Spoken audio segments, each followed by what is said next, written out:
Bonjour à tous, ravi de vous retrouver pour cette présentation d'une presque nouvelle distribution de Linux. En fait, on va voir ensemble très rapidement, je pense que la vidéo ne sera pas très longue. On va voir ensemble la toute prochaine, toute nouvelle, en fait, Ubuntu 16.10, qui sortira donc à la fin du mois d'octobre 2016. Alors, c'est une version qui joue un peu la continuité, hein. On a eu donc une version avec un support à long terme au mois d'avril, avec la version donc 16.04, hein, 04 comme les 4 premiers mois, donc le quatrième mois plutôt. C'était la version Xenial Xerox, donc qui a un support étendu jusqu'en 2021. Donc ça c'est plutôt intéressant pour les personnes qui souhaitent découvrir GNU Linux avec une installation donc en dur sur leur ordinateur et donc ces personnes-là seront tranquilles vraiment avec un support qui sera rallongé jusqu'à l'année 2021. Là pour le coup avec cette version d'Ubuntu 16.10 on a seulement un support qui sera je dirais à peine étendu jusqu'à l'année prochaine 2017 au cœur de l'été je crois. Donc plutôt qu'une version, je dirais, très attendue, c'est plutôt une version qui, comme je disais, joue un petit peu la continuité, qui va aller chercher la stabilité. Il y a quand même des points positifs, donc écoutez, sans plus attendre, je crois qu'on va démarrer tout simplement la machine virtuelle pour voir tout ça. Ils sont pas légion ces points positifs. Puis on a quelques points négatifs aussi avec Ubuntu. Mais bon, pour les personnes qui souhaitent découvrir Linux, qui souhaitent s'y mettre, eh bien, c'est une distribution qui est correcte. À savoir que je vous conseille quand même, pour une installation définitive sur votre disque dur, de passer sur la version avec un support à long terme, hein, la version 16.04 Xenial Xerox, hein, donc qui est sortie au mois d'avril 2016. Alors, le temps pour moi de me connecter. Et justement, vous allez voir que au niveau du fond d'écran, on n'a pas grand-chose de nouveau. On est toujours accueilli par le sempiternel fond d'écran d'Ubuntu avec, oui, des formes géométriques. Mais bon, on a toujours les mêmes tons. Le fond d'écran est quand même assez similaire aux années précédentes. En fait, quand on démarre Ubuntu 16.10, on se demande même si on démarre la version 16.04 avec l'écran principal enfin le fond d'écran principal ou bien une version peut-être 2015 ou 2014, en fait on ne sait plus, c'est toujours plus ou moins la même chose. Donc alors pour le coup c'est très stable.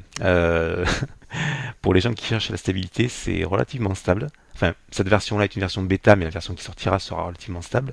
Mais après, on n'a pas vraiment de grandes nouveautés, hein. On attend toujours l'Arlésienne, qui est Unity 8, avec le serveur Mir, mais bon, comme toute bonne arlésienne, eh bien, elle se fait attendre et puis elle est promise à chaque nouvelle version et puis elle est renvoyée à chaque fois au calendrier grec, donc un petit peu dommage pour le coup, parce qu'on aimerait quand même que Ubuntu puisse insuffler un souffle nouveau et puis heureusement qu'on a d'autres versions comme la Ubuntu Mate qui apporte son lot de nouveautés et puis enfin un petit vent de fraîcheur dans le monde d'Ubuntu.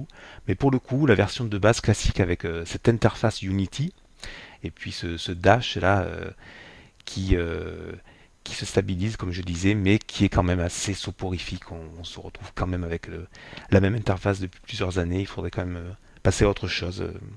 Enfin, on attend avec impatience la version 8, en espérant qu'elle sortira d'ici 2017 ou 2018, je ne sais pas. Quoi qu'il en soit, donc pour faire un petit tour rapide, en fait, on va commencer par les logiciels. Donc, on se retrouve ici avec une version de Firefox qui est dans sa mouture 48, donc une version très stable, très commode à utiliser. On notera que chez Ubuntu, en fait, Firefox est francisé d'emblée. Donc de ce point de vue-là, vous installerez si vous souhaitez la version définitive fin octobre et vous aurez un Firefox qui sera francisé. Ça pour le coup c'est plutôt intéressant, c'est vraiment pas mal. Voilà donc de cette version 48.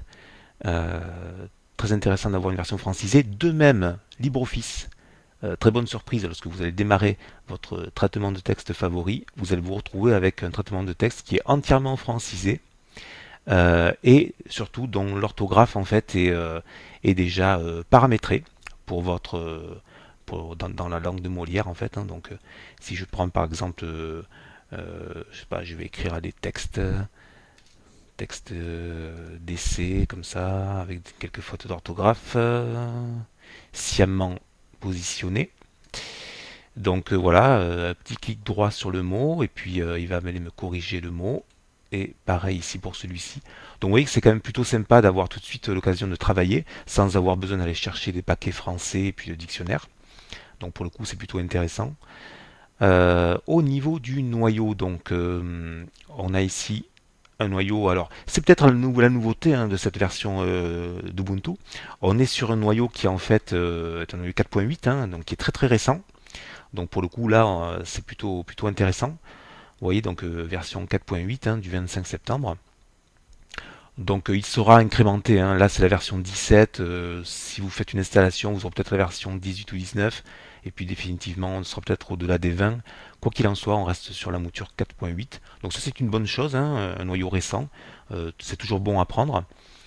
Après, pour les personnes, comme je disais, donc, qui ont déjà Xenia Xerox, la version 16.4 préinstallée, enfin installée sur leur ordinateur, je vois pas trop l'intérêt de faire une mise à jour ou un upgrade sur cette version-là. C'est plutôt pour les personnes qui souhaitent faire des tests et puis peut-être découvrir cette version pour 6 mois. Mais bon, moi je vois pas trop l'intérêt de l'installer sur un ordinateur définitivement pour seulement 2 ou 3 saisons. Ça me semble assez court. Préférez plutôt toujours chez Ubuntu la version LTS qui sort tous les 2 ans. Alors là donc pour le coup au niveau de Ubuntu on a le menu qui apparaît en permanence. Alors ça c'est une option en fait que j'adore, enfin qui n'est pas activé d'emblée, ce qui est un petit peu dommage, que l'on retrouve dans les paramètres système, donc ici, au niveau de l'apparence, et vous avez ici au niveau du comportement en fait la visibilité des menus.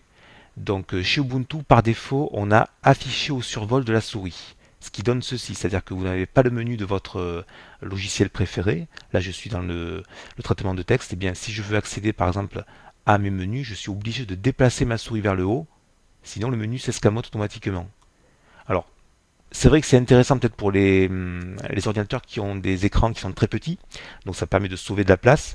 Quoique, puisqu'on a quand même la barre ici des tâches du programme, je préfère quand même avoir le menu affiché en permanence. Donc, pour le coup, eh bien, dans cette partie-là, vous allez donc sur paramètres système, comme je disais. Ensuite, vous allez sur apparence. Et ensuite, vous allez cliquer sur toujours affiché ici dans la partie visibilité. Et comme ça vous aurez donc le menu. Alors pareil pour le navigateur Firefox, là vous avez le menu. Si ici ceci est sélectionné, cette option est sélectionnée, eh bien voilà, pareil, on n'a pas le menu de Firefox, ce qui peut être un petit peu gênant. Enfin pour moi, je considère ça comme gênant. Donc du coup, je préfère choisir toujours affiché. Et c'est valable en fait, donc comme je disais, pour tous les programmes. Et une fois que c'est fait, ben, on n'a plus qu'à fermer. Voilà, ça c'est une bonne chose de faite. Donc on va fermer ici le traitement de texte. Pour la francisation, donc on a l'outil fichier qui est également bien francisé. Vous voyez qu'on a tous les dossiers qui sont francisés. Donc bon point hein, sur cette version donc d'Ubuntu. D'ailleurs pour le coup je vais peut-être ressortir, j'ai préparé un petit mémo pour les points positifs et négatifs. Donc je vais peut-être le retrouver ici dans les dossiers. Voilà.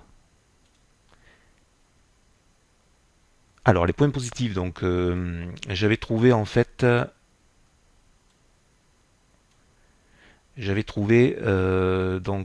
l'outil logiciel était un petit peu plus rapide. C'est vrai on avait avant chez Ubuntu en fait euh, l'outil en fait qui nous permettait de télécharger et puis d'installer des programmes qui n'étaient pas tellement ergonomiques, qui étaient assez vieillissants en fait. Et là on est passé donc sur GNOME Software. Donc c'est quand même plus intéressant que l'outil précédent, et vous voyez que ça réagit quand même assez rapidement. On a un accès assez rapide donc au logiciel. Je ne saurais trop vous conseiller par la suite, lorsque vous maîtrisez un petit peu Ubuntu, d'installer écoutez, les paquets synaptiques en fait, puisque ils permettent d'installer assez rapidement donc les logiciels. On peut le faire ici donc via cette interface là. On peut cliquer sur installer ici. Et via le mot de passe utilisateur, bien sûr, on va avoir l'installation du gestionnaire de paquets synaptiques, que je trouve quand même un peu plus commode que l'outil GNOME Software. Quoique les deux soient intéressants. On peut commencer par GNOME Software et puis après passer sur Synaptic, parce qu'on est un peu plus aguerri.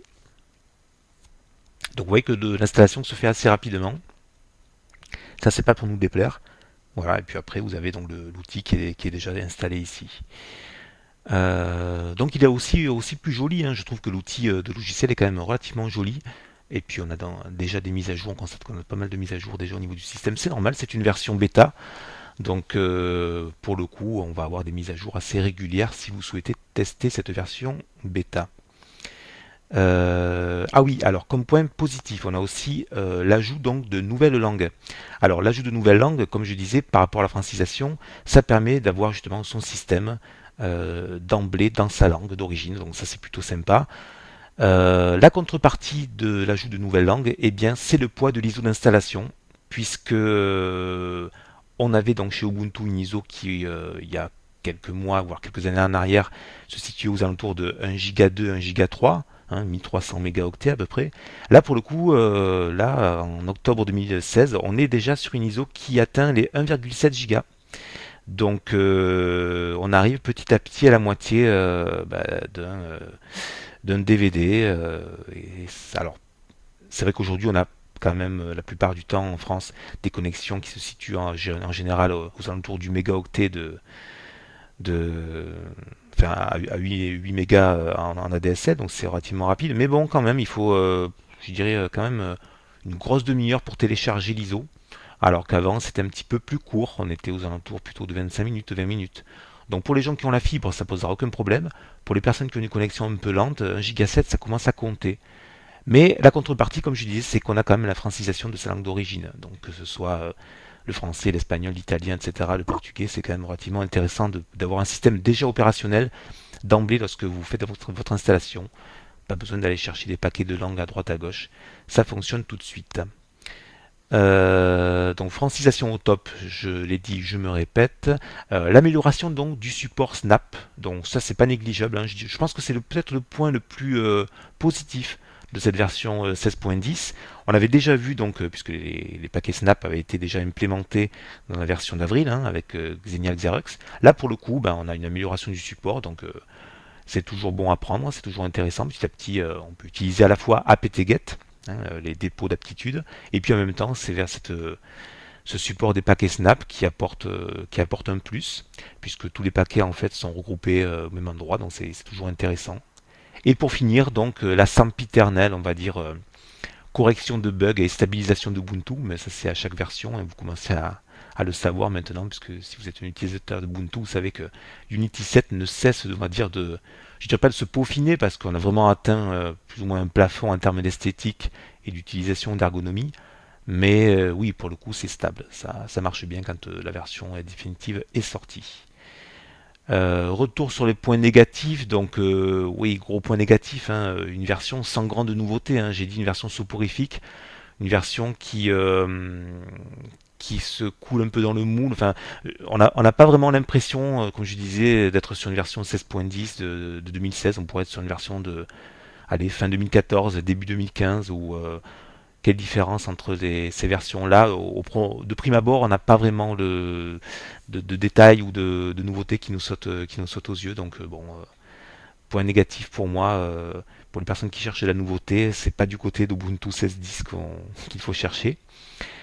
Et puis on va peut-être le voir maintenant, donc une consommation donc de mémoire vive qui pour moi prend un bon point, qui est assez inquiétante puisque on se retrouve avec quasiment plus de 845 mégas on va dire de RAM qui est consommé. Donc c'est pour moi c'est assez rédhibitoire parce que pour les PC qui ont seulement 2 gigas de RAM, vous vous retrouvez avec quasiment la moitié de votre mémoire consommée au démarrage. Alors je sais même pas si j'ai l'outil HTOP qui est installé. Je crois que oui, sur Ubuntu me semble-t-il, il est préinstallé. Voilà, donc on va pouvoir le voir en direct. Ouais, donc là, alors en fait, j'aurais peut-être dû commencer par, par tester la RAM, parce que tout à l'heure, en fait, j'ai encore LibreOffice qui est ouvert. Donc du coup, voilà, c'est LibreOffice qui doit me manger 200 mégas de mémoire vive. Donc je vais fermer ici pour essayer de revenir, on va dire, en dessous du giga. Mais bon, c'est pas évident. Là, vous voyez que je n'ai pas d'autre logiciel ouvert. Tout est fermé. J'ai juste le terminal qui est ouvert et je suis déjà à 1 giga de RAM consommé. C'est-à-dire que je suis à 50% de ma mémoire vive qui est consommée sur cette machine virtuelle. Rien qu'avec Unity. Et je suis sur le bureau et j'ai juste un pauvre terminal qui est ouvert. Donc c'est quand même, commence à faire lourd quand même. Ça commence à faire lourd. Alors en fait, 1 giga de RAM, mais il doit y avoir en mémoire, je dois avoir encore des restes de Firefox que j'ai allumé tout à l'heure, donc des processus. Mais c'est vrai qu'au démarrage, on est au-dessus de 800 mégaoctets de mémoire, ce qui pour moi est assez rédhibitoire quand même. Même si on sait que Unity et Ubuntu prennent de l'embonpoint, ça me semble quand même beaucoup pour, euh, pour le peu que ça puisse nous apporter en plus, même si les versions, on va dire, s'améliorent et se stabilisent de semestre en semestre. Et donc, dans les points négatifs, je terminerai par. Je vais quand même quitter proprement en faisant F10 quand même, ce sera mieux. Et puis, dans les points négatifs, je terminerai donc par. Pas de grande nouveauté, hein, l'éternelle interface Unity 7, qui pour le coup est un petit peu, on va dire, sombre dans l'ennui. Bon. Pour le coup, on va voir, peut-être, on va faire un tour du côté des paquets Snap. Donc, alors, pour les paquets Snap, eh bien, on a comme commande la commande snap. Pour les personnes qui sont habituées à utiliser sudo apt-get update, sudo apt-get upgrade, etc. Là, pour le coup, on va utiliser la commande snap. Alors, la commande snap, on va faire quelques tests rapides pour savoir quels sont les paquets snap installés sur votre machine. Vous faites snap list et vous voyez qu'il n'y a pas grand chose en fait. Donc, comme paquet snap, bon, forcément, il n'y en a même pratiquement aucun, à part Ubuntu Core. Pour faire une recherche. Alors, si je veux par exemple installer VLC, donc le lecteur, on va dire multimédia le plus connu, donc je vais tout simplement faire sudo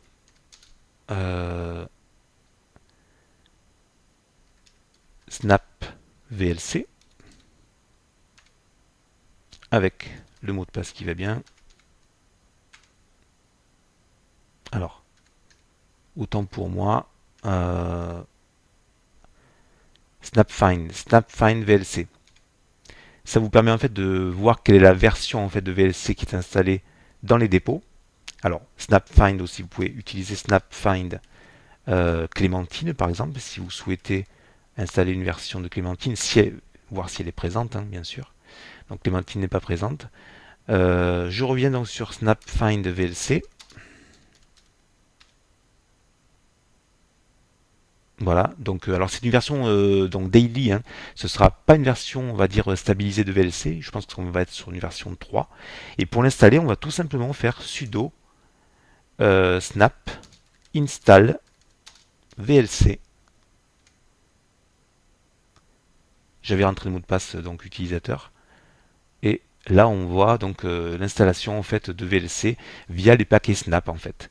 Donc, vous voyez qu'il y a 110 mégas téléchargés. J'espère que ma connexion va tenir le coup. Ouais, je suis à peu près un méga seconde, donc ça devrait être relativement rapide, moins de 2 minutes. Donc pareil donc pour les différents paquets, hein. Donc tout à l'heure je me suis trompé, donc c'était snapfind, hein, pour trouver le paquet qui vous intéresse. Alors ça implique de connaître évidemment le nom du paquet. Donc pour les utilisateurs de Linux qui sont un petit peu aguerris, ben c'est assez facile. Sinon, pour le coup, pour les personnes qui débutent, je conseille de passer tout simplement par ici le GNOME Software, ici, au départ.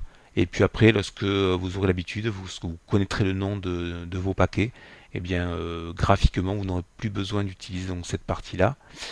Vous pourrez directement passer par le terminal et puis taper la commande qui va bien, donc snap find pour trouver déjà le paquet, savoir s'il fait partie des paquets snap, et ensuite sudo snap install et le nom du paquet pour l'installer. Pour information, si vous souhaitez donc supprimer le paquet, la commande c'est sudo snap remove, donc remove, et le nom du paquet également, donc ça vous permettra de supprimer le paquet si vous avez installé un paquet par erreur. Donc là, on va juste faire le test en fait de terminer l'installation de VLC. Et puis on va démarrer le VLC, puis on va peut-être justement le supprimer pour voir si tout fonctionne bien au niveau de Snap. Donc pour moi, en fait, on va dire là, c'est pas vraiment une nouveauté puisque Snap est sorti au mois d'avril sur la version Xenia Xerox. Mais on va dire la continuité des paquets Snap pour moi reste quand même un des points positifs de cette version 16.10. Le noyau 4.8, c'est pas négligeable, très intéressant. Et puis on va dire peut-être la francisation qui est vraiment au top. On installe, on démarre, c'est prêt, on n'a pas besoin de franciser, tout est déjà francisé, donc ça c'est quand même intéressant. Voilà les 3 points positifs que je trouverai. Point négatif, on va dire version soporifique avec pas beaucoup de nouveautés. Donc version qui consomme pas mal de mémoire vive, hein, on l'a vu pratiquement entre 800 et 900 mégas de RAM. On va jeter un petit coup d'œil ici au niveau des menus. Vous voyez que VLC est ici présent. Voilà. Jetez un coup d'œil sur la version. Je pense que c'est la version 3.0 qui était présente sur la Fedora 24. Version qui est toujours, qui n'est pas encore, je crois, testée comme version définitive, il me semble. Alors,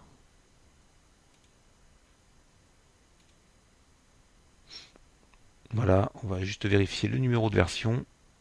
Ouais, vous voyez que c'est la version 3.0. Alors pour le coup, donc VLC est installé ici, eh bien on va faire la commande inverse, hein. On va choisir par exemple supprimer VLC.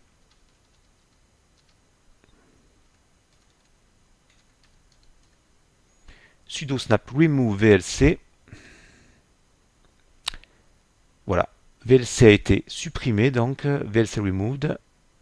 Ça me permet de sortir du terminal et on va vérifier qu'il est bien supprimé. Voilà, il a bien été supprimé. Si je tape VLC, il n'est plus présent.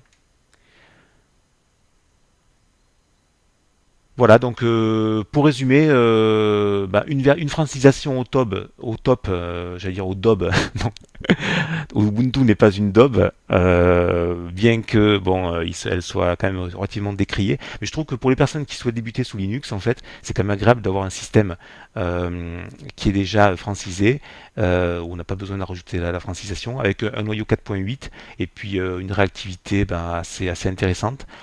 Si vous avez plus de 2 Go de RAM, ben oui, je peux vous la conseiller pour débuter.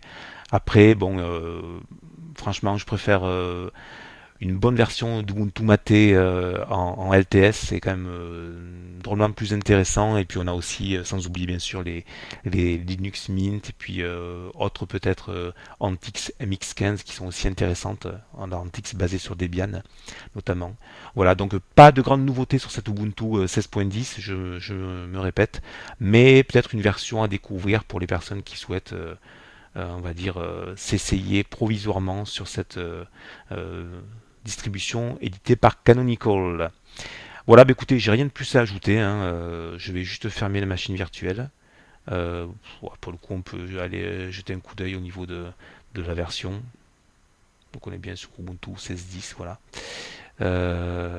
Sinon, après, rien de neuf à rajouter, voilà. Donc je vais fermer la machine virtuelle. Je vous souhaite donc une bonne fin de journée et puis écoutez, je vous dis à bientôt pour le test d'une nouvelle distribution GNU Linux. Cette fois-ci, j'espère qu'il sera vraiment nouvelle et qui sera peut-être un peu moins, on va dire, soporifique. À bientôt, merci d'avoir tenu le coup jusqu'ici.